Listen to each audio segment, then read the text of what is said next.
Morning મિત્રો, આજે આપણે સંસ્પંદન બંધારણ એટલે શું અને એના સાથે એક્ઝામ્પલ્સ અમુક જોવાના છે.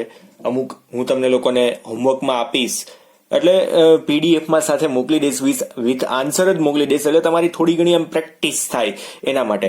પણ આ ક્વેશ્ચન જે છે એ આપણે જુદા જુદા ચેપ્ટરમાં એક જ સરખો સમજવાના છીએ અને એના ઉપયોગિતાઓ જે છે એ પણ સમાન જ હશે. એટલે આ ચેપ્ટરમાં ભણશું, પછી લગભગ ચેપ્ટર નંબર 12 ની અંદર પણ ફરી પાછું સંસ્પંદન બંધારણ વિશેની વાત પાછી રિપીટ થવાની છે જ, બરાબર છે. પણ આ ચેપ્ટરની અંદર આપણે થોડું ઘણું વ્યવસ્થિત જોઈ લેશું. આજે આ એક જ આપણે ક્વેશ્ચનને વ્યવસ્થિત રીતે જોવાના છીએ, બરાબર. પણ આની શરૂઆત કરીએ પહેલા કાલના લેક્ચરમાં આપણે ટોટલ 4 વ્યાખ્યાઓ જે જોઈ હતી એનું નાનકડું એવું રિવિઝન કરીએ. ધેન આફ્ટર આ પોર્શનને સ્ટાર્ટ કરશું, બરાબર. શું જોયું હતું? બંધ પ્રાચલોની અંદર સૌથી પહેલો પોઈન્ટ જોયો તો બંધ લંબાઈ. બંધ લંબાઈ કોને કહેવાય? તો તમે લોકોએ નોટ ડાઉન વ્યવસ્થિત કર્યું હતું, કાલે સમજ્યા કે અણુમાં બંધથી જોડાયેલા જે પરમાણુઓ છે એ બે પરમાણુઓના કેન્દ્ર વચ્ચેના જે સમતુલિત અંતર હોય એ ટોટલ જે અંતર છે એને શું કહેવાય? બંધ લંબાઈ કહેવાય, બરાબર છે. આમાં જો આ અડધા અંતરને ત્રિજ્યા કહેવાય, આ અડધા અંતરને પણ ત્રિજ્યા કહેવાય. એટલે એના માટેની એક સાદી ડેફિનેશન આપી છે કે ભાઈ સહસંયોજક બંધથી જોડાયેલા બે સમાન પરમાણુઓ વચ્ચેના અંતરના અડધા મૂલ્યને શું કહેવાય? વાન્ડરવાલ્સ ત્રિજ્યા અથવા તો સહસંયોજક ત્રિજ્યા. તમે કોઈ પણ શબ્દ યુઝ કરી શકો, વાન્ડરવાલ્સ અથવા તો સહસંયોજક, કેમ કે એ જ વસ્તુ તમે લોકો ચેપ્ટર નંબર 3 માં શીખ્યા હતા. એટલે વાન્ડરવાલ્સ ત્રિજ્યા પણ કહેવાય, સહસંયોજક ત્રિજ્યા પણ કહી શકાય. બીજું જોયું હતું બંધકોણ. શું કહેવાય? બંધકોણ કોને કહેવાય? કે અણુ કે આયનના, ટૂંકમાં અણુ કે સંકીર્ણના આયનના મધ્યસ્થ પરમાણુની આસપાસ, અથવા તો તમે એમ કહી શકો અણુમાં મધ્યસ્થ પરમાણુની આસપાસ રહેલા બંધકારક ઇલેક્ટ્રોન યુગ્મો ધરાવતી, એટલે આ જે મધ્યસ્થ પરમાણુ છે એની આજુબાજુ કોણ છે? મધ્યસ્થ પરમાણુની આજુબાજુ કોણ છે? બંધકારક ઇલેક્ટ્રોન યુગ્મો. અને એમની વચ્ચે જે કક્ષકો છે, ટૂંકમાં બંધકારક ઇલેક્ટ્રોન યુગ્મોની કઈક કક્ષકો છે, એમની વચ્ચેના ખૂણાને શું કહેવાય? બંધકોણ. હવે કક્ષકો શું છે, કક્ષા શું છે, તો તમે લોકો ચેપ્ટર 2 માં ભણી ગયા છો. એના આકાર કેવા હોય ને એ આ ચેપ્ટરમાં આપણે જોશું પાછા, જે તમે લોકો ભણી ગયા હતા ઓલરેડી. ઓલા ડમ્બેલ્સ જુદી જુદી જોઈ ગયા હતા ચેપ્ટર નંબર 2 ની અંદર, યાદ હોય તો, બરાબર છે. ડી કક્ષકના આકાર કેવા હોય ને પી કક્ષકના આકાર કેવા હોય ને એવું તમે બધું કંઈક ભણી ગયા છો ને. યાદ રાખજો, પાછું ચેપ્ટર 2 યાદ રાખજો. એવું હોય તો રિવિઝન કરી લેવું. ક્યાંક શબ્દ હું બોલું ને એ ચેપ્ટર કદાચ અહીંયા રિલેટેડ હોય, કક્ષક શબ્દ રિલેટેડ હોય, એ ક્યાંથી આવ્યો તો એ ચેપ્ટર 2 માંથી આવ્યો છે, તો તમને એ ખબર હોવી જોઈએ ક્યાં હતું, બરાબર છે. તો જોઈ લેવાનું, વાંધો નહીં, કઈ નાના નો થઈ જાય. અત્યારે જેટલું શીખશો ને એટલું વધારે કામનું છે. 11th એ બેઝ છે, બરાબર છે. બેઝ સારો હોય તો ઉપરની ઇમારત પણ સારી બને, એના જેવી વાત છે ટૂંકમાં. બંધ એન્થાલ્પી હવે જોઈએ. વાયુરૂપ પદાર્થના 1 મોલ બંધને તોડવા આપવી પડતી જરૂરી ઉર્જાને શું કહેવાય? બંધ એન્થાલ્પી. જેનો એકમ ખાસ કરીને ઉર્જા માટેનો એકમ જે છે, એન્થાલ્પીનો એકમ જે છે, એને આપણે શું કહેશું? કિલોજૂલ પર મોલ. હવે આમાં એક્ઝામ્પલ આપ્યા હતા કે ભાઈ અણુ છે જેમાં પરમાણુઓ બે સમાન છે, સમાન પરમાણુઓ વચ્ચેનો સિંગલ બંધ હોય તો એની ઉર્જા કંઈક અહીંયા આપેલી છે. સ્પેશિયલી ફોર હાઇડ્રોજન માટે, ઓક્સિજન માટે આપેલી છે 498, નાઇટ્રોજન માટે આપેલી છે 946. ટૂંકમાં અહીંયા એવું કહેવા માંગે છે કે કોઈ પણ પરમાણુ હોય એમની વચ્ચે બંધની સંખ્યામાં જો વધારો થાય તો એની બંધ એન્થાલ્પીમાં વધારો થાય. બંધ અહીંયા 1 છે, પછી 2 છે, ધેન આફ્ટર 3 છે, બરાબર છે. એટલે બંધ એન્થાલ્પીમાં વધારો થાય. પછી બીજી વાત કે વિષમ કેન્દ્રીય અણુઓ હોય, એટલે કે હાઇડ્રોજન અને ક્લોરીન થી બનેલું એક અણુ છે, તો એમાં પણ H અને Cl ને છૂટા પડવા માટે કંઈક ઉર્જાની જરૂર પડે. પણ પ્રશ્ન ક્યારે ઉભો થાય કે ભાઈ બહુ પરમાણુય અણુ હોય તો એની બંધ એન્થાલ્પી કેવી રીતના શોધવાની? તો એને આપણે બે જુદા જુદા પાર્ટની અંદર ટ્રાન્સફર કરવાના. અને આ એક રિએક્શનમાં શું કરવાનું? H અને OH ને છૂટા પાડવાના. બીજી રિએક્શનમાં આ OH છે એને છૂટા પાડવાના. બંને માટેની ઉર્જા ડેલ્ટા H1 અને ડેલ્ટા H2. આપણે 1 અને 2 નંબર આપી દીધો. હવે જુદી જુદી આપણને મળી છે. જો સરખી હોત તો આપણે એમ કહી દેત કે ભાઈ આ બંને તોડવા માટેની ઉર્જા આટલી જ છે, કોમન જ કહેવાય, બરાબર છે. પણ જુદી જુદી છે તો શું કરવાનું? તો એનું સરેરાશ મૂલ્ય લેવામાં આવે છે, ડેલ્ટા H1 વત્તા ડેલ્ટા H2 ના છેદમાં 2. હવે 3 સ્ટેપમાં રિએક્શન હોત તો ડેલ્ટા H3 પણ હોત તો છેદમાં 3, બરાબર ને. સરાસરી છે એક પ્રકારની. 3 મૂલ્યો હોય તો છેદમાં 3, 2 મૂલ્યોની જ વાત છે તો છેદમાં 2. તો એનો જવાબ જે આવે છે 400 464.5 કિલોજૂલ પ્રતિમોલ આ બહુપરમાણુય અણુની અંદર જે એન્થાલ્પી જરૂર પડે છે એ કોમન એન્થાલ્પી આટલું મૂલ્ય હોય છે. બરાબર છે. દેન આફ્ટર આપણે જોયું હતું કે ભાઈ જેમ બંધ વિયોજન એન્થાલ્પી વધારે હોય તેમ અણુની અંદર ટૂંકમાં જે પ્રબળતા છે અણુની સ્ટેબિલિટી છે એ કેવી થઈ જશે વધારે. એટલે એ જ વાત આપી છે બંધ એન્થાલ્પીનું મૂલ્ય વધુ તેમ અણુ કે સંકીર્ણ આયનની સ્થિરતા કેવી હશે વધારે હશે. બરાબર છે. સ્ટેબલ બંધારણ હશે એમની અંદર બંધની પકડ થોડીક વધારે હોય એટલા માટે જ આપણે એને તોડવા માટે વધારે ઉર્જાની જરૂર પડે છે. બરાબર છે. હવે ફાઇનલી બંધ ક્રમાંક તો બહુ સિમ્પલ વાત છે કે અણુમાં રહેલા પરમાણુઓ વચ્ચેના બંધની સંખ્યાને શું કહેવાય બંધ ક્રમાંક. અણુમાં રહેલા જે પરમાણુઓ છે એમની વચ્ચે બંધની જે સંખ્યા છે એને શું કહેવાય બંધ ક્રમાંક. ઇટ મીન્સ કે H2N2 અને O2 હોય H2O2 અને N2 હોય તો એની અંદર અનુક્રમે બંધની સંખ્યા કેટલી તો H2 માં 1 O2 માં 2 N2 માં 3 હમણાં આગળ શીખવાડી હતી મેં. બરાબર છે. અને એના બંધ ક્રમાંક અનુક્રમે શું થઈ જશે બંધ ક્રમાંક શું એટલે બંધની સંખ્યા 1 તો એનો બંધ ક્રમાંક 1, બંધની સંખ્યા 2 તો એનો બંધ ક્રમાંક પણ 2. બરાબર છે. બંધની સંખ્યા 3 તો એનો બંધ ક્રમાંક પણ કેટલો થાય 3. એટલે અહીંયા આપ્યો છે એટલે આ સંજ્ઞાથી એને આપણે દર્શાવી શકીએ. બરાબર છે. અને એના માટે કીધું હતું કે જેમ બંધ ક્રમાંક વધારે એમ બંધની પ્રબળતા વધારે હોય. જેમ બંધ ક્રમાંક વધે તેમ બંધની પ્રબળતા વધે. હવે સમ ઇલેક્ટ્રોનીય સ્પીસીઝ કે આયનોની અંદર બંધ ક્રમાંક હંમેશા સમાન હોય તો F2 હોય કાં તો O2 2 માઇનસ હોય. બંનેમાં ઇલેક્ટ્રોનની સંખ્યા સમાન તો એમાં બંધની સંખ્યા પણ કેવી હશે સમાન જ હશે. N2CO NO2+ આ દરેકની અંદર મેં તમને આ કીધું હતું કે CO નું બંધારણ જાતે બનાવજો તમે બનાવ્યું જ હશે. બરાબર છે. તો આમની અંદર 3 ની અંદર ઇલેક્ટ્રોનની સંખ્યા સમાન. જો નાઇટ્રોજનમાં 14 ઇલેક્ટ્રોન હોય અહીંયા કાર્બનના 6 અને ઓક્સિજનના 8 8 ને 6 14 થઈ ગયા. પછી આની અંદર જોવું જોઈએ ને ઇલેક્ટ્રોનની સંખ્યા કેવી રીતના નક્કી થશે આમાં સમ ઇલેક્ટ્રોનિયમાં આ થોડુંક જુદું પડી જતું લાગે છે. આમાં 7 પછી અહીંયા કેટલા છે 8 ને 8 16 8 ને 8 16 ને 16 ને 7 થોડાક વધી જાય નહીં એટલે આની અંદર આપણે આવશે ને આ બે સમ ઇલેક્ટ્રોન એની અંદર હશે કેમ કે એમની અંદર ઇલેક્ટ્રોનની સંખ્યા સમાન છે. તમને લોકોને ખ્યાલ છે આ રીતનું બંધારણ હોય.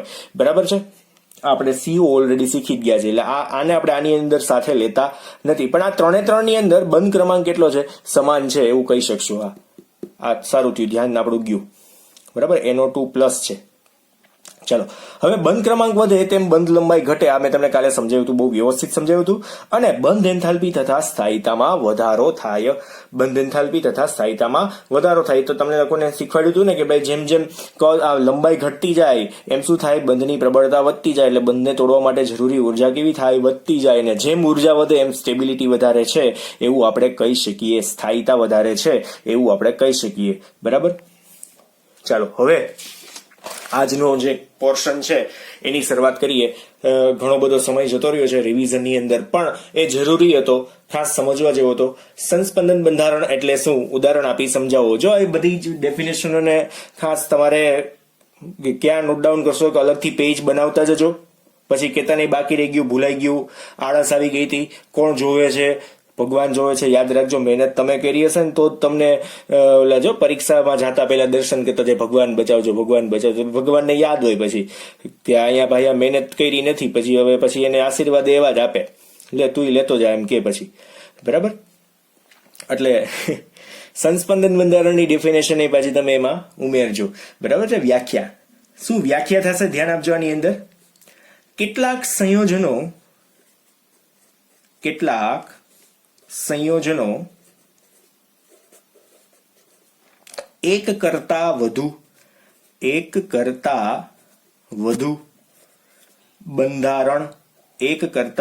બંધારણ ધરાવતા હોય આ બધા બંધારણો એકબીજામાં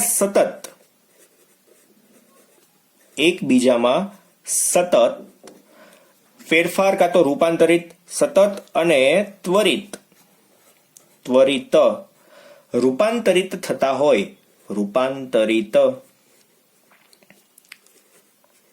થતા હોય છે જેને શું કહેવાય સંસ્પંદન બંધારણ કહે છે. એક જ બંધારણ, ખાલી ઇલેક્ટ્રોનની ગોઠવણી છે ને મિત્રો જુદી જુદી થયા રાખે, એને આપણે શું કહી શકીએ? સંસ્પંદન બંધારણ. હમણાં કહીશ એટલે તમે એમ કહેશો લ્યો આવું જ છે બસ. એટલે છે ઈઝી, ક્વાઇટ ઈઝી, પણ એક્સેપ્ટ થવું જોઈએ, આપણા માઇન્ડથી એક્સેપ્ટ થવું જોઈએ. બરાબર. હવે સંસ્પંદન બંધારણ જે છે એ અણુને સ્થાયિતા આપે છે. એનો ફાયદો શું છે? તો સંસ્પંદન બંધારણો, કલર થોડોક ચેન્જ કરીએ નહીં, સંસ્પંદન બંધારણો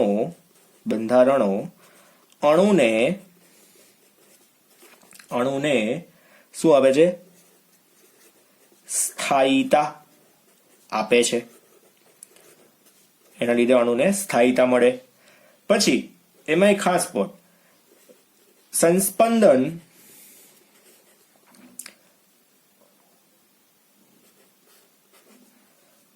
આવા બે તીર વડે રજૂ કરવામાં આવે છે. એટલે બે બંધારણ હોય ને એમની વચ્ચે આવી નિશાની હોય ને તેને આપણે સંસ્પંદન છે એવું કહી શકીએ, કરવામાં આવે છે. બરાબર. પછી બીજી વાત આમાં જ વધારાની હજી ઉમેરીએ, લુઈસ બંધારણ. તમને લોકોને એ તો આવડે છે ને, લુઈસ બંધારણ અણુઓના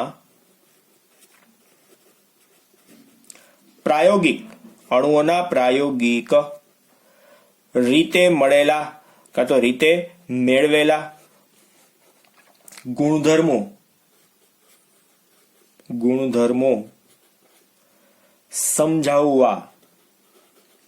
સમજાવવા અપૂરતું છે. લુઈસ બંધારણ જે છે એનાથી આપણે અણુના પ્રાયોગિક જે ગુણધર્મો છે એ કમ્પ્લીટલી સમજાવી શકતા નથી. અણુ વિશેની કોઈ વાત ડિટેલમાં સમજાવી શકતા નથી એવું આપણને લાગે છે, જેના લીધે આપણે સંસ્પંદન બંધારણોનો ઉપયોગ કરશું, કેમ કે એ જ બંધારણને જુદા જુદા એંગલથી આપણે જોવાનું છે. એ સંસ્પંદન બંધારણ ઉપરથી આપણને ટૂંકમાં જોવા મળી શકે છે. બરાબર. આપણે ફોર એક્ઝામ્પલ હમણાં જ આના માટે જોઈએ, એક ઓઝોનના અણુ માટેનું સાદું એક એક્ઝામ્પલ જોવાના જ છીએ. બરાબર. તો અહીંયા હું તમને લોકોને સીધું એક્ઝામ્પલ જ બતાવું. અહીંયા થોડીક ભલે જગ્યા વધતી, કેમ કે એક્ઝામ્પલમાં થોડીક વધારે મજા આવે એવું છે. જોઈએ, ધ્યાન આપજો આમાં. ફોર એક્ઝામ્પલ,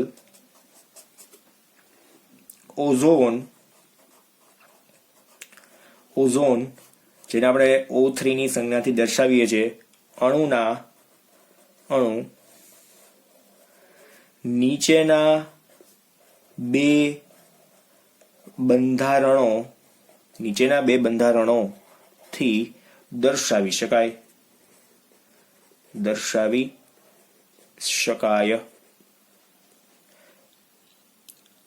એડજસ્ટ કરજો, થોડુંક આમ ક્લિયર દેખાતું ના હોય તો. કઈ રીતના દર્શાવી શકાશે? દાખલા તરીકે આપણી પાસે અહીંયા O છે, આ ઓક્સિજન અને આ ઓક્સિજન છે. બરાબર છે. બધાના ઇલેક્ટ્રોન આપણે ડ્રો કરીએ તો દાખલા તરીકે આની પાસે અહીંયા 2 ઇલેક્ટ્રોન છે, આ ઓક્સિજનના 1 2 3 4 અને 5 6, આ 6 ઓક્સિજન છે. આની પાસે 1 2 3 અને 4 ઓક્સિજન છે. હવે આમાં શું થતું હોય તો બંધની રચનાની અંદર આ ઓક્સિજન છે, જો આના ઇલેક્ટ્રોન જે છે ને આને ઇલેક્ટ્રોન ડોનેટ કરતા હોય. બરાબર. અહીંયા આવો બંધ છે, પછી અહીંયા શું હોય? દ્વિબંધ હોય. હવે એ જ વસ્તુ ફરી પાછી, જો અહીંયા તીરની નિશાની અને આનું બીજું સંસ્પંદન બંધારણ શું? તો આનું બીજું સંસ્પંદન બંધારણમાં દ્વિબંધની જગ્યા ખાલી ફરી જાય, બીજું કાંઈ જ નહીં. દ્વિબંધ કોની વચ્ચે થઈ જશે? તો આમની વચ્ચે દ્વિબંધ થઈ જશે. તો ત્યાં ઇલેક્ટ્રોન એ પ્રમાણે છે, અહીંયા શું થઈ જશે? સહવર્ગ સહસંયોજક બંધ. હવે પાછું એ દર્શાવવું હોય તો પ્લસ માઇનસ ચાર્જ આમ દેખાડીએ તો વધારે સારું, નો દેખાડીએ તો કોઈ ખોટું પાડી શકતા નથી. જો અહીંયા 2 ઇલેક્ટ્રોન એઝ ઇટ ઇઝ રહેશે, પણ અહીંયા કેટલા થઈ જશે? તો 1 2 3 4 5 અને 6. અને અહીંયા કેટલા થશે? 1 2 3 અને 4, કેમ કે 5 અને 6 ક્યાં હોય? અહીંયા હોય. બરાબર છે. તમારે ઇલેક્ટ્રોન બધા કાઉન્ટ કરવા હોય તો બધા કાઉન્ટ થઈ જાય. અહીંયા બધાના 6 તો છે જ, એટલે ટોટલ ઇલેક્ટ્રોન અહીંયા 18 જ છે, જાજા નથી. પણ સંસ્પંદન બંધારણ આપણે અહીંયા ટૂંકમાં એક્ઝેક્ટલી જોવા માંગીએ છીએ. અહીંયા પણ તમારે દર્શાવવું હોય તો દર્શાવી શકો, અહીંયા પણ 2 ઇલેક્ટ્રોન હોય જ. પરિણામી જે બંધારણ છે એને આપણે આ રીતના ટૂંકમાં બતાવી શકીએ ખરી. અને એમાં ફેર થોડો ગમતો જ છે કે ભાઈ એ લોકો છે ને સરેરાશ જે બંધ લંબાઈ છે ને એ ગણે છે, સરેરાશ બંધ લંબાઈ. બરાબર, સરેરાશ એટલે શું કે એમાં સમજી લ્યો કે દ્વિબંધ છે કન્ટિન્યુઅસલી સ્ટેબલ રીતે ટૂંકમાં ફરતો હોય તો એમાં બંધ લંબાઈ કેટલી જોવા મળી શકે. તો આમાં 128 pm જોવા મળે. આ બાજુ પણ કેટલી છે? 128 pm. બરાબર છે. આમાં શું હોય કે ભાઈ એક બાજુ 148 pm છે તો એક બાજુ કેટલી હોય? 121 pm હોય. કેમ કે એમાં શું છે, એક બાજુ દ્વિબંધ છે, એક બાજુ સિંગલ બંધ છે. હવે આમાં 121 pm છે કેમ કે દ્વિબંધ હોય તો બંધ લંબાઈ ઘટી જાય ને. બરાબર છે ને. આ બાજુ કેટલી હશે? 148 pm હોય. પણ જો આપણે એને આમ ઇક્વલી દર્શાવીએ કે બંને બાજુ સ્ટેબલી, બંને બાજુ સરખા પ્રમાણમાં જ હોય તો બંધ લંબાઈ કેટલી થઈ જાય? 128 થઈ જાય. બરાબર, પાઇકોમીટરની અંદર જ હોય, 10⁻12 ના મૂલ્યની અંદર આ બંધ લંબાઈ હોય છે. બરાબર, તો અહીંયા તમે બંધારણ પેલું અને બીજું છે એમાં અનુક્રમે ઓક્સિજનની બંધ લંબાઈઓ, અહીંયા ટૂંકમાં ઓક્સિજન સિંગલ બંધથી જોડાયેલો છે, ઓક્સિજન છે એ દ્વિબંધથી જોડાયેલો છે. બરાબર છે. તો આપણે અહીંયા સીધે સીધું શું કહી શકશું કે પ્રાયોગિક રીતે આપણે ઓઝોન જે છે એ અણુમાં કોઈ પણ ઓક્સિજન પરમાણુઓની વચ્ચેની બંધ લંબાઈનું મૂલ્ય સમાન અને તેમનું મૂલ્ય જે છે એ કેટલું મળી જાય છે? 128 pm મળે છે. બરાબર છે. અહીંયા સીધું જ આપણે લખીએ. સામાન્ય રીતે જોતા બંધારણ 1 અને 2 માં આપણે એમ લખીએ 1 અને 2 માં શું થાય છે તો OO બંધ લંબાઈ, સિંગલ બંધની બંધ લંબાઈ કેટલી દેખાય છે આપણને? 148 pm દેખાય છે. જ્યારે ડબલ બંધની બંધ લંબાઈ કેવી દેખાય છે? બંધ લંબાઈ કેટલી દેખાય છે? 148 pm આવી તમને દેખાય છે. હવે તમને બંધારણના નંબર આપી દઉં. આ દાખલા તરીકે પેલું બંધારણ છે, આ બીજું બંધારણ છે અને આપણે આને 3 નંબરનું બંધારણ કહી દઈએ. પરંતુ હવે આમાં જોઈએ, પરંતુ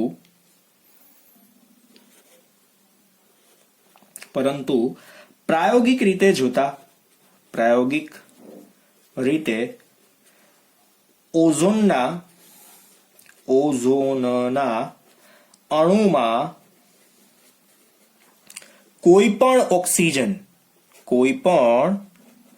ઓક્સિજન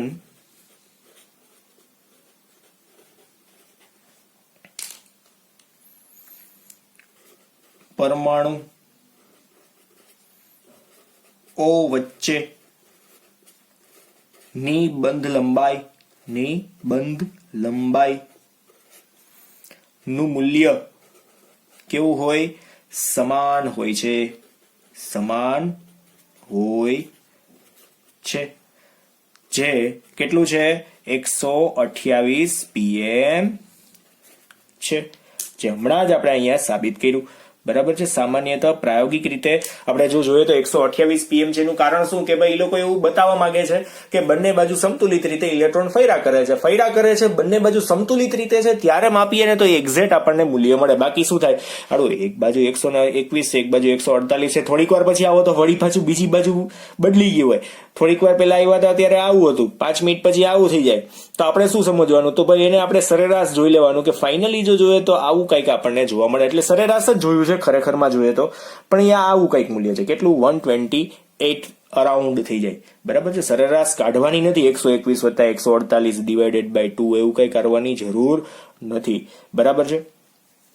ચાલો હવે આની અંદર વધારાની વાત લખીએ.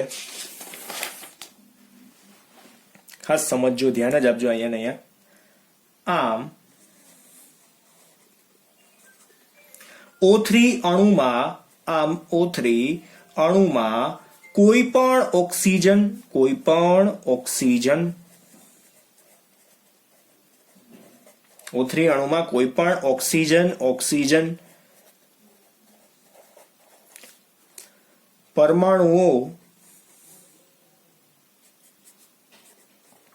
પરમાણુઓ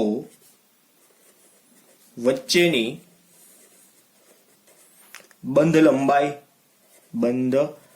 લંબાઈ નું મૂલ્ય શું હશે? એકલ બંધ અને દ્વિબંધ. એકલ બંધના બદલે આપણે એવું લખીએ છીએ દ્વિબંધ લંબાઈની મધ્યવર્તી છે. એટલે બેયના મૂલ્યોની વચ્ચેનું મૂલ્ય ટૂંકમાં કંઈક આપણને જોવા મળે છે. ટૂંકમાં એ તમે આકૃતિમાં તો જોયું જ, બરાબર છે. એટલે અહીંયા આટલી મેઇન વાત છે. અને ફાઇનલી લાસ્ટ પોઈન્ટ લખીએ. લાસ્ટ પોઈન્ટ ધ્યાન આપજો અહીંયા. સંસ્પંદન બંધારણમાં સમાન શક્તિ પછી કેન્દ્રનું સમાન સ્થાન તથા બંધકારક ઇલેક્ટ્રોન યુગ્મ અને અબંધકારક ઇલેક્ટ્રોન યુગ્મો ને ધ્યાનમાં લઈ એક સંસ્પંદન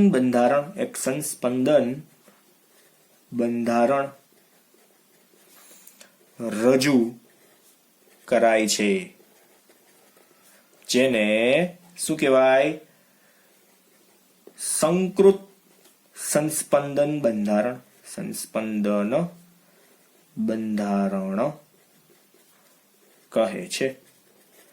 બરાબર, સંકૃત કહીએ કે ખાલી સંસ્પંદન બંધારણ કહીએ તો પણ ચાલે. કોનાથી? તો સંસ્પંદન બંધારણમાં સમશક્તિ, પહેલા તો સમાન શક્તિ અને કેન્દ્રનું સમાન સ્થાન. કેન્દ્ર પણ ક્યારે હોવું જોઈએ? ચોક્કસ જગ્યાએ જોવું જોઈએ. તો એમાં અને એને વધારાના કોણ? તો બંધકારક અને અબંધકારક ઇલેક્ટ્રોન યુગ્મને ધ્યાનમાં લઈને એક બંધારણ રજૂ કરીએ, જેને આપણે શું કહીએ? સંસ્પંદન બંધારણ. હવે આ તો અહીંયા ઓક્સિજન હતા એટલે તમને એમ થાય કે સર તમે મધ્યસ્થ પરમાણુનું સ્થાન નક્કી ક્યાં રાખ્યું? પણ મેં નક્કી જ રાખ્યું છે. ઓક્સિજન ત્યાં ને ત્યાં જ છે. હમણાં આપણે વચ્ચેનો પરમાણુ જો બદલી નાખીએ તો તમને સીધી ખબર પડી હશે કે હા બરાબર, કે સંસ્પંદન બંધારણ આ રીતનું હોય. એટલે આમાં તમારે મેઇન વાત જે છે યાદ રાખવાની છે, ડેફિનેશનને ખાસ યાદ રાખવાની છે, બરાબર છે, વ્યાખ્યાને ખાસ યાદ રાખવાની છે, એની સંજ્ઞાને યાદ રાખવાની છે, એનાથી ફાયદો શું થાય છે એ યાદ રાખવાનો છે. અને લુઈસ બંધારણ ઉપરથી આપણે પહેલું બંધારણ દોરીએ, પછી ઇલેક્ટ્રોન યુગ્મની ખાલી ફેરફારના લીધે આપણને બીજા બંધારણો મળે છે. અને બંધ લંબાઈને આપણે ફાઇનલી કઈ યાદ રાખીએ છીએ કે જે સમતુલિત બંધ લંબાઈ મળે છે એને, બરાબર છે. મધ્યસ્થી ટૂંકમાં મૂલ્યો આપણે યાદ રાખવાનું હોય છે. એટલે કઈ રીતના મળ્યું તો એ બંધારણને પણ અહીંયા આપણે, એટલે આ શબ્દને તમે કદાચ ના લખો ને તો ચાલશે. સંકૃત સંસ્પંદન જે વર્ડ જે છે એને આપણે નહીં લખીએ તો ચાલશે. શું કામ એને? કેમ કે એમને મેં સંસ્પંદન બંધારણ કહે છે એમ પણ આપણે કહી શકીએ ખરી આના માટે, બરાબર છે. હવે આપણે એક્સ્ટ્રા એક્ઝામ્પલ લઈએ, તો એક્સ્ટ્રા ઉદાહરણ લઈ લઈએ વધારાનું, સાવ વધારાનું એક્ઝામ્પલ લઈ લઈએ અહીંયા, એટલે તમને લોકોને થોડીક વધારે ખબર પડે. દાખલા તરીકે આપણે એક બંધારણ લઈએ છીએ, દાખલા તરીકે CO3 2 માઇનસ નું આપણે બંધારણ લઈએ, બરાબર. મધ્યસ્થ પરમાણુ કોણ થશે આની અંદર? કાર્બન થશે. મધ્યસ્થ પરમાણુ કોણ? કાર્બન. હવે એની સાથે દાખલા તરીકે ઓક્સિજન એક દ્વિબંધથી જોડાશે, બાકીના ઓક્સિજન છે એ સિંગલ બંધથી જોડાશે, બરાબર છે. સેમ એજ આપણે હું અહીંયા 3 દોરી દઉં છું. પછી બધાની અંદર ઓક્સિજન, જો અહીંયા સિંગલ બંધ, હવે આપણે દ્વિબંધની જગ્યા ખાલી ફેરવી નાખીએ, દ્વિબંધની જગ્યા ફેરવશું એટલે સંસ્પંદન બંધારણ થઈ ગયું, બીજું કાંઈ જ નથી. દ્વિબંધની દરેક વખતે જગ્યા બદલાવાની છે, બીજું કાંઈ જ નથી. જોજો હવે પછી આ વખતે હું દ્વિબંધ એમ કરીશ કે ભાઈ આ વખતે અહીંયા જવા દઉં છું. પછી થર્ડ ટાઈમની અંદર શું કરીશ? ત્રીજી વખતની અંદર દ્વિબંધ ક્યાં જશે? હવે તમે કહેશો સર હવે જમણી બાજુ લખી નાખો. હા બરાબર છે, જુદી જુદી દિશાની અંદર આપણે એને મોકલવાના છે. હવે આની અંદર ઇલેક્ટ્રોન પૂરી દઈએ, આપણે ઇલેક્ટ્રોન લખી નાખીએ. હવે તો જો અહીંયા દ્વિબંધ છે તો અહીંયા આપણે શું કરીએ? 4 ઇલેક્ટ્રોન રાખીએ. પછી અહીંયા સિંગલ છે, બંને બાજુ સિંગલ છે, તો 2 માઇનસ છે તો બંને પાસે શું કામ ને 2 માઇનસ, કેમ કે 6 ના બદલે 7 ઇલેક્ટ્રોન હોય ને ત્યારે એ શું થતો હોય 2 માઇનસ થતો હોય. ઇટ મીન્સ કે જો આ વધારાનો ઇલેક્ટ્રોન છે, અહીંયા જે ઇલેક્ટ્રોન આવે છે ને એની પાસે એ વધારાનો ઇલેક્ટ્રોન હોઈ શકે, તો તે આપણે શું કહી શકાય એની ઉપર માઇનસ ચાર્જ છે. બરાબર, આ બંને ઉપર કયો ચાર્જ છે? માઇનસ ચાર્જ છે. શું કામ એને? કેમ કે બંને પાસે 6 ઇલેક્ટ્રોન પોતાના છે છતાંય બંધ બનેલો છે.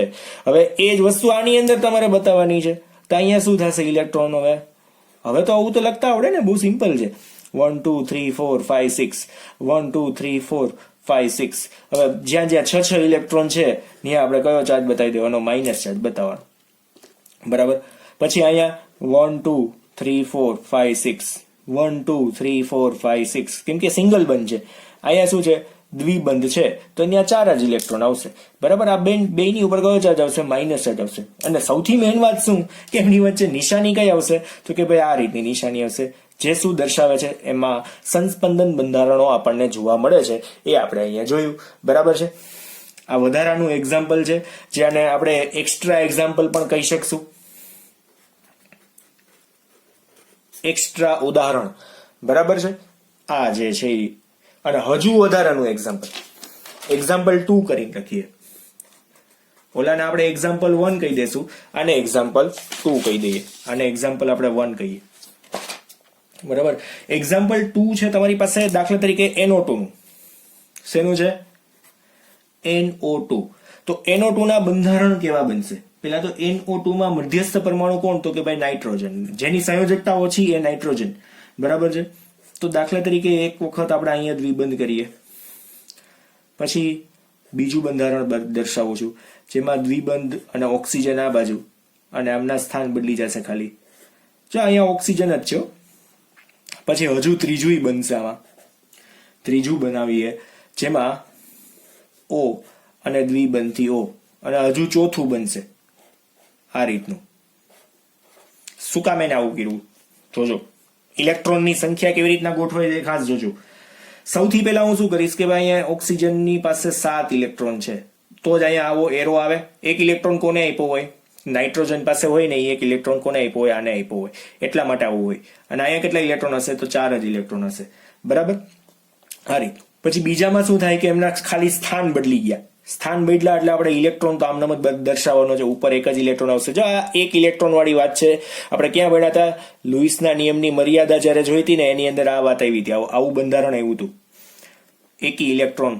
બરાબર છે, આ રીતના આપણે દોરી શકીએ. હવે આ બંનેમાં આપણે અહીંયા માઇનસ ચાર્જ પણ બતાવી શકીએ ખરી. આમની ઉપર શું આવશે? માઇનસ ચાર્જ આવશે. હવે શું કરું છું કે આ પોતાનો ઇલેક્ટ્રોન લઈ લેશે, પોતાનો ઇલેક્ટ્રોન લઈ લેજે. અહીંયા શું થઈ જાય છે? 2 ઇલેક્ટ્રોન થઈ જાય. કેટલા? 2. અને ઓક્સિજન જે છે ને એની પાસે કેટલા ઇલેક્ટ્રોન વધશે? તો 1 2, અહીંયા 3 એકલો જ વધશે ને, 4 5. પછી અહીંયા તો એઝ ઇટ ઇઝ જેમ છે એમને જ. પછી આમાં આ બાજુ પણ એઝ ઇટ ઇઝ જેમ છે એમને જ. પણ અહીંયા કેટલા ઇલેક્ટ્રોન વધશે? 5 ઇલેક્ટ્રોન. 6 ના બદલે કેટલા વધશે? 5 ઇલેક્ટ્રોન. કેમ કે નાઇટ્રોજને પોતાનો ઇલેક્ટ્રોન જો અહીંયા ઉપર લઈ લીધો, અહીંયા 2 જ હતા, ખાલી 2 ના સ્થાન બદલા. આમ જોઈને તો બબ્બેની જોડી છે, બબ્બેની જોડી છે, પણ એકબીજાના સંસ્પંદન બંધારણો છે એમ આપણે કહી શકાય ખરી.